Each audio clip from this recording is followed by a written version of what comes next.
Shore time means finishing on Friday is as good as finishing on Tuesday. What short time means to me is when the task is done, I'm done, and I'm done. Short time means I can build you a house out of 550 cord and duct tape. You wouldn't want to live there, but I can build it.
I think it'll be okay. I'm not too sure about that, Curtis. I don't like what I see on the exhaust fitting on the head. We may have bitten off more than we could chew. And I'm pretty sure you and I can chew a lot. But cheap fat jokes aside, as this episode progresses, you'll see that we ran into quite a few issues with the exhaust, starting with... Because this sleeve... Let's start at the beginning. Our problem started because I'm simply too cheap to spend $800 on an OEM exhaust. So we bought some pipe to custom fit an exhaust for Stevie. You got 2 inches of travel before you even touch. Okay, I just wanted to make sure. Oh, we need a lot more than 2 inches. Isn't that right, lady pipe fitters? Yeah, anyhow, our plan was good on paper. Spend $25 instead of $800.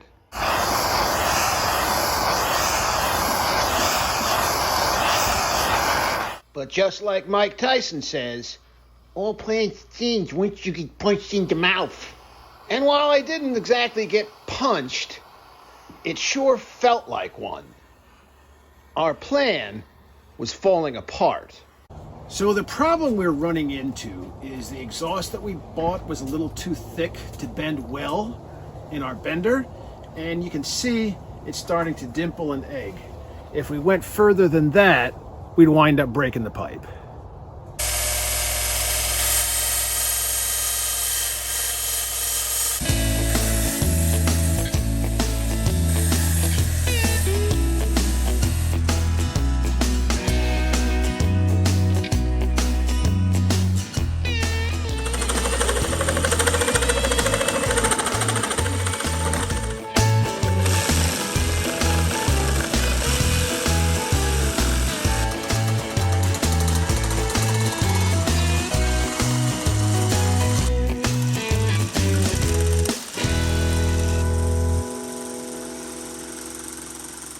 But hey, we're not down for the count. Tyson doesn't even know where we live. Let's keep it that way, please. This is shore time. There's always a plan B, which in this case is getting some pipe fittings from the hardware store, chopping them into several pieces,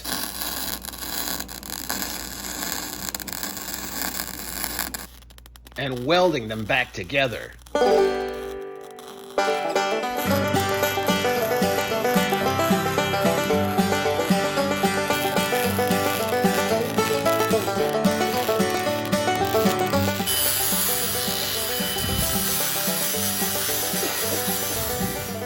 And naturally, at my skill level with welding, that means lots of grinding.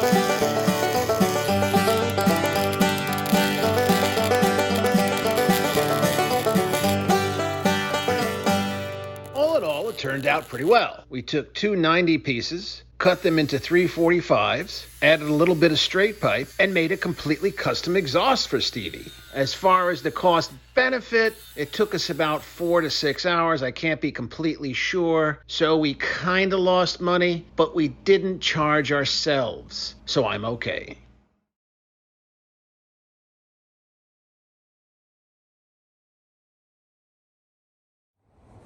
The weather as of late has put a damper on our two main projects, Stevie the four-wheeler and Lucifer the outboard, primarily because I don't want to crack open a 4-liter V6 outboard in the middle of the rain, and I don't want to sit on the ground and get a wet butt to put plastics on a four-wheeler.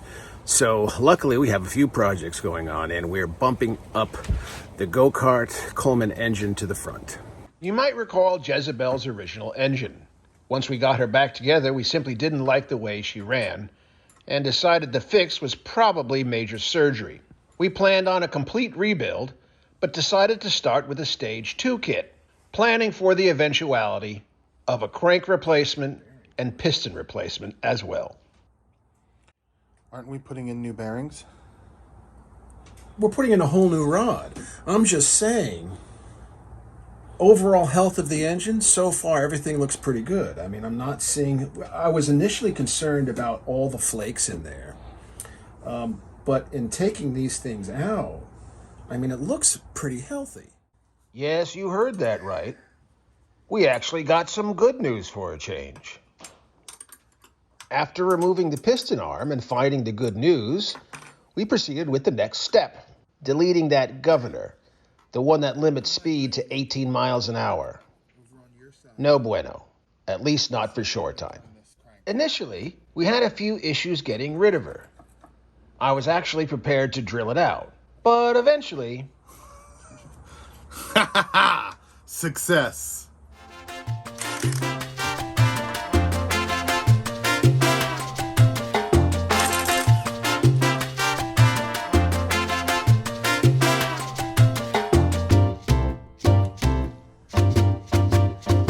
There's a clip. Outside, maybe?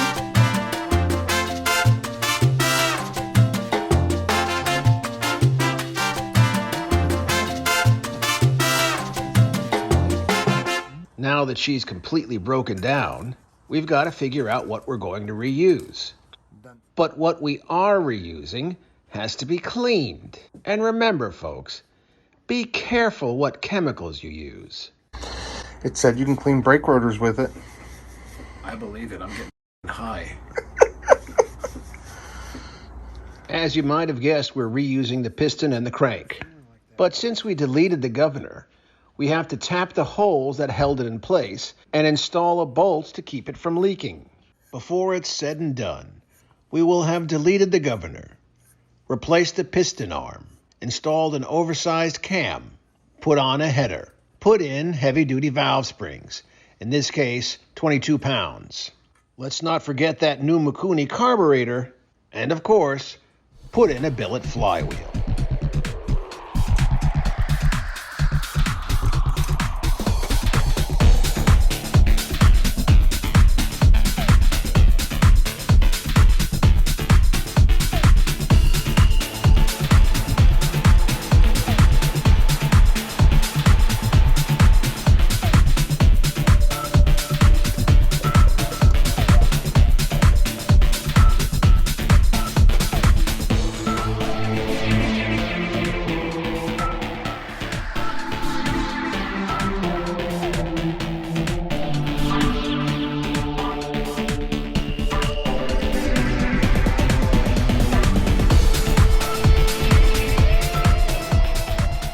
Couple technician pointers about the flywheel. You can't just slide it onto the crank and expect it to work. It has to be scarred up a little bit. That's 495 with no pressure on it. Well, I mean, you know, just basically clamping it. I think that's the best we're going to get. You also have to make sure of the distance between the coil and the flywheel. Go Power Sports recommends 5/100ths. A few other things to be mindful of. The valve lashings on this particular engine have to be 3/1000ths. That wasn't easy. Of course, as always, you also have to pay attention to all the torque specs. Once that's wrapped up, there's just a few odds and ends, like the gas tank, etc., before we breathe new life into that engine.